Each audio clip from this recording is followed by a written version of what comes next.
Hi, my name is Sam. I'm the owner of Professional Fleet. And today I want to talk to you about probably one of the most misunderstood services in our business. And when it comes time, 30,000, 60,000, 90,000 miles to do your fluid changes and flushes on your vehicle. Use your coolant, your transmission, and doing fuel services. The most misunderstood parts about it is what exactly are you paying for and what are you getting? And most of the terminology in our industry could be, for transmissions, for instance, transmission flush, transmission service, transmission drain and fill, transmission pan drop and change filter fluid and gasket, and all those things cost different prices, as well as the fluids that they take are different fluids from vehicle to vehicle. A lot of them take synthetic fluids now, not the old style fluids, was a non-synthetic fluid. And those synthetic fluids cost a lot more money. If they're not put back in the vehicle, it'll shorten the lifespan of the transmission, particularly by 50 to 100,000 miles. And the problem is, when the service is done, the car may have 60 to 100,000 on it, and then when the transmission goes out, it could be another 25, 30,000 miles later, when it should have lasted to 200,000 miles. And you have no way of knowing that, because as far as you knew, it got done, it was done right, and it should have lasted, must just went bad. May not be the case a lot of times.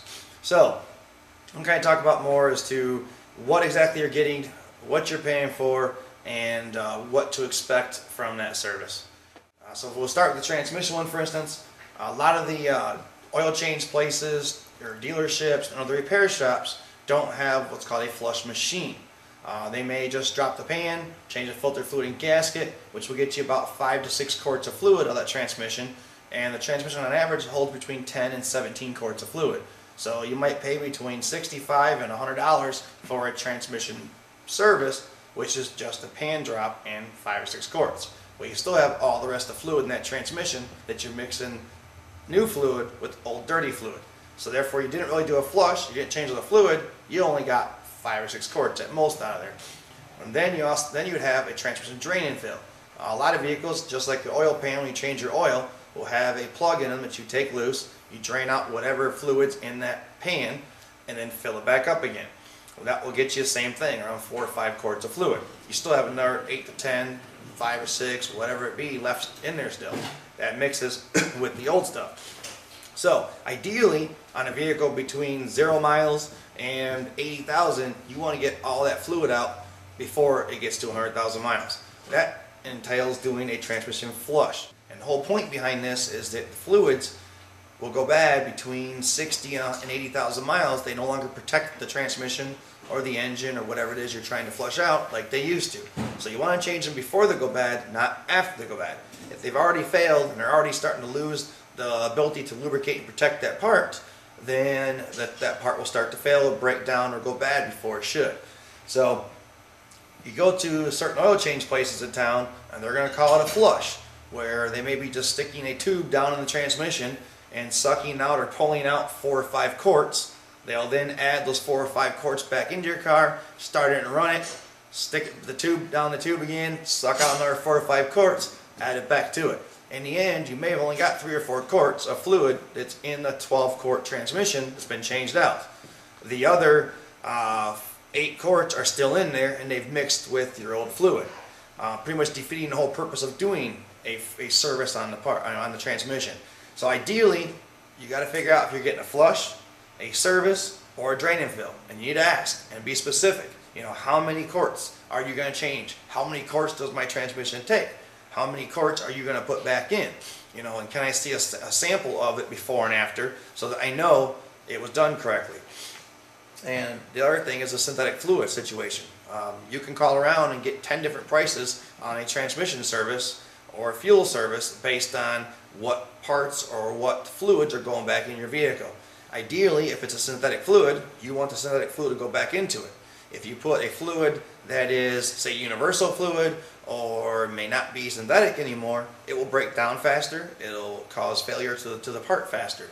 So to get the proper fluids put back in the vehicle, it's going to cost more money. But at the same time, you know that when you left there, it's in better condition than it was when you brought it in, and you should be able to get another 30 to 60 or even 100,000 miles out of that transmission or the cooling system, whatever it may be. In addition to that, you can also do a flush kit, which may have like a flush chemical, and will have a protectant that goes back into it on top of that. and those range between $15 and $30 additional. So on average, you can expect to spend for a good transmission flush somewhere between $100 and $200 is not uncommon. If you're not spending $100 to $200 for it, you either are not getting synthetic fluid, you're not getting a flush kit, or you're not getting a flush at all. You're getting just a drain and fill or a service. So it's very important to know which one of those you're getting. The same applies to the cooling system.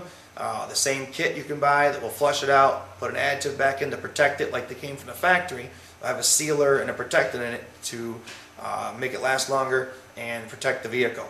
And the point of doing the cooling flushes is just because the coolant tests good at say minus 34 degrees and it looks good doesn't mean it's protecting the engine. That coolant picks up metal shavings, aluminum, parts of gaskets, dirt, sediment in the system and gets circulated around at a very high speed and gradually breaks down the metal in the engine, breaks down the gaskets in the engine, which then creates leaks. Most vehicles, if the coolant flush is done every 30,000 miles, you'll never have a major coolant leak, never have a major coolant repair. You know, head gaskets don't go bad, water pumps don't go bad, radiators don't go bad. That's why we do these services, is to prevent the large parts that normally we find in these cars from going bad.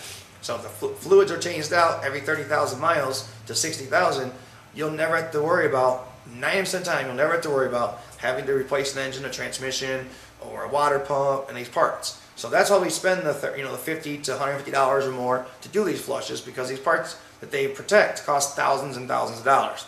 So that's why we want to change these fluids out. And we want to make sure we know, are we getting a flush, are we getting a fill, or are we getting just a service? And you want to ask those questions, be very specific, and get them in writing. And if you know the transmission or the cooling system, takes a certain amount of quarts or gallons of fluid, then you better make sure that that's what you got charged for and that's what got put back in the vehicle. And if they don't match up and you're not getting charged for, say, 17 quarts of fluid in a transmission, when you know it holds 17, you didn't get the full flush done. So those are kind of the questions you want to ask.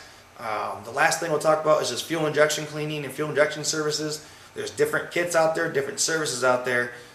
You want to make sure that most of them are going to have an additive you're going to put in the tank, which will continue to clean the injectors and the engine and the valves of the engine out, and it basically will increase your fuel mileage, make the idle smoother, and make the engine last longer inside and create less drivability issues for stallings, for rough engine running, no starts, things like that can be prevented just from doing basic fuel injection cleaning. So you want to have one that usually goes to the tank and will clean out the car as you're driving it. You'll also want one that will go and run directly off of the machine itself, not the vehicle. And it will clean out the injectors, the fuel rail, the insides of the engines off of that machine. So you don't want something that just gets out of the tank and you drive away. That will not do a professional cleaning. You can expect to pay somewhere around $80 to $125 for a really good fuel injection service. And you'll notice a big difference between the two. If the service was done right, you'll notice an increase in fuel mileage. The vehicle performs better. You can go faster. The speed difference between acceleration will be much better. Fuel mileage will increase, as we stated. And like I said before, it makes the engine run better. It makes it last longer.